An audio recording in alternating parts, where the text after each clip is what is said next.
Les amis, l'heure est grave. Je viens de tomber sur une vidéo de powerlifting où l'on voit un compétiteur qui va se faire presque écrabouiller par la barre à cause d'une erreur technique.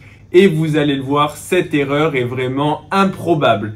On avait déjà vu plusieurs personnes qui ont eu des accidents suite au développé couché et c'est pour cela que je vous conseille plusieurs choses. La première, c'est de toujours avoir des gens qui sont là pour vous assurer au cas où ça tourne mal, pour qu'ils puissent être là afin de remonter la barre et de vous secourir si vous restez coincé sous la barre. Et trop souvent, les gens vont rester coincés et finir par mourir s'il n'y a personne, parce que la barre peut venir véritablement vous sectionner ou vous étouffer au niveau de la nuque et vous empêcher de respirer, ou alors tout simplement bloquer la circulation sanguine et venir priver votre cerveau d'oxygène. L'autre risque, et malheureusement celui-là, les spotters n'y pourront pas forcément grand-chose, c'est quand la barre va vous échapper des mains et va venir vous comprimer la cage thoracique en pleine puissance. Et là encore, on a déjà vu des compétiteurs, que ce soit en musculation,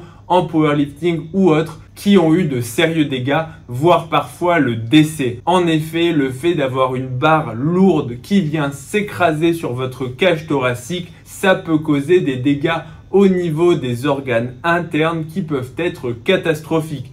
On a le souvenir malheureux d'un compétiteur en powerlifting qui avait eu une barre chargée de mémoire à plus de 350 ou 400 kg et la barre était venue s'écrabouiller complètement sur sa poitrine, lui avait enfoncé plusieurs côtes et au final avait causé une hémorragie interne au niveau du cœur et de l'aorte. Ça s'appelle une tamponnade et très rapidement le cœur vient être comprimé par le sang qui s'accumule tout autour. Et en général, l'issue est très rapidement fatale. C'est pour cela que ce que je vous conseille au maximum quand c'est possible, c'est deux choses. La première, c'est de ne surtout pas utiliser la prise que l'on appelle le suicide grip. Tout simplement, comme son nom l'indique, c'est la prise où les pouces sont positionnés non pas en dessous de la barre, mais bien au-dessus. Et même si certaines personnes vont déclarer avoir un meilleur ressenti comme cela, eh bien tout simplement, il n'y a rien pour retenir la barre. Et quand elle est très chargée, ça va extrêmement vite et elle va venir tomber et rien ne pourra l'arrêter. Ça, c'est la première chose, c'est une prise adaptée.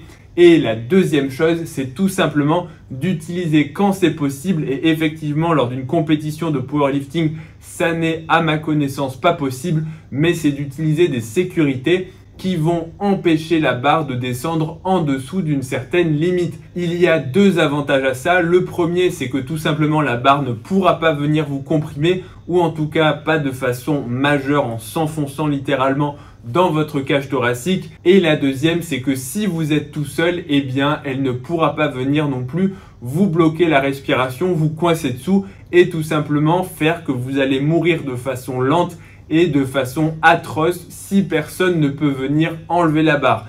Et je suis désolé, mais je préfère le redire, je sais que les termes sont véritablement forts, mais je pense que c'est une blessure et c'est le type d'accident que l'on voit trop souvent dans les salles de sport, ou encore pire, chez des gens qui s'entraînent chez eux avec personne. À la limite, en salle de sport, quand c'est blindé, si vous restez coincé sous la barre, il y aura a priori des personnes qui peuvent venir vous aider. Mais quand c'est chez vous, dans votre garage, et qu'on vous retrouve 2 ou 3 jours plus tard, coincé et mort sous une barre de développé couché, c'est quelque chose qui est autrement plus sérieux. Donc ne jouez pas avec ça, mais entraînez-vous avec des sécurités. Mais dans la vidéo d'aujourd'hui, l'erreur est tout autre et je pense que vous n'êtes pas prêt de deviner.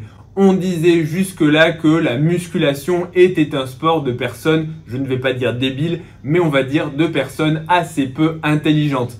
Et pour autant, aujourd'hui, on a la preuve que pour pouvoir soulever lourd et surtout être un champion de powerlifting, il faut savoir compter. En effet, ce powerlifter n'a tout simplement pas converti de façon adéquate les pounds en kilos. En gros, il s'entraîne d'habitude avec des pounds et il faut savoir que 1 kg correspond grossièrement à 2,2 pounds. Ça veut dire que manifestement, il avait prévu de soulever une barre à 210 pounds, ce qui correspond, et c'est là où j'ai quand même un gros doute sur la véracité de la vidéo, mais en tout cas, il avait prévu de soulever a priori 210 pounds, ce qui fait un peu moins de 100 kg. Et à la place, la barre lui a été mise à 210 kg, c'est-à-dire 2,2 fois plus lourd. Et la sanction a été immédiate. Quand on l'a aidé à déraquer la barre et dès qu'on l'a lâché, il s'est fait littéralement écrabouiller immédiatement par la barre dès qu'il a commencé la descente.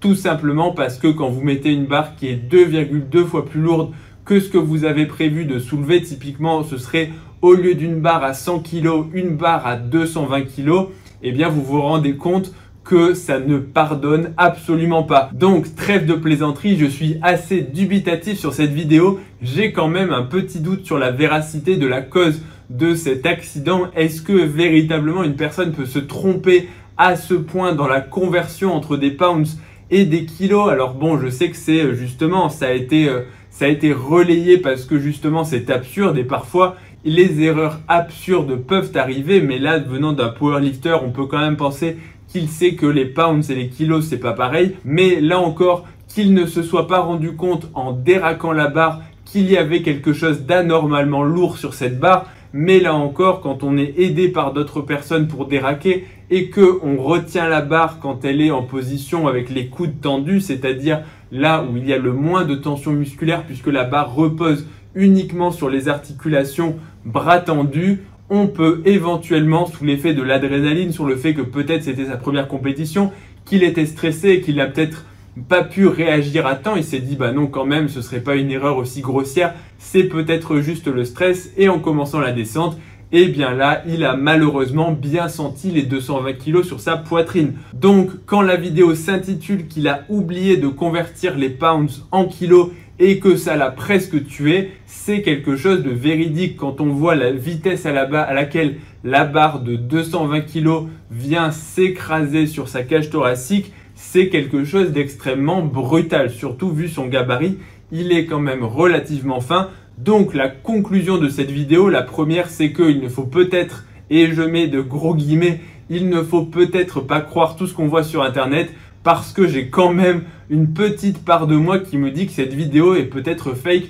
ou en tout cas n'est pas fake sur l'accident, mais qu'elle est fake sur ce qu'il s'est passé, qu'il n'y a peut-être pas eu d'erreur de calcul, mais simplement une glissade ou bien il n'a pas réussi à retenir la barre comme il l'aurait voulu. Et la deuxième chose, c'est qu'il ne faut bien évidemment pas oublier d'aller à l'école au lieu d'aller faire de la musculation afin d'apprendre ces tables de multiplication et de ne pas oublier de convertir quand on va à une compétition. Bref, voilà pour cette vidéo. Dites-moi en commentaire ce que vous en pensez, mais je trouve que c'est une blessure, je ne sais pas si c'est un canular ou si c'est une blessure malheureuse. En tout cas, je trouvais le sujet assez atypique pour qu'il mérite d'être partagé. J'espère que la vidéo vous aura plu. Si c'est le cas, comme d'habitude, n'oubliez pas un pouce bleu, un abonnement à la chaîne pour ne rien rater des prochaines vidéos. Retrouvez-moi également sur Instagram et sur TikTok, ledoc.pm.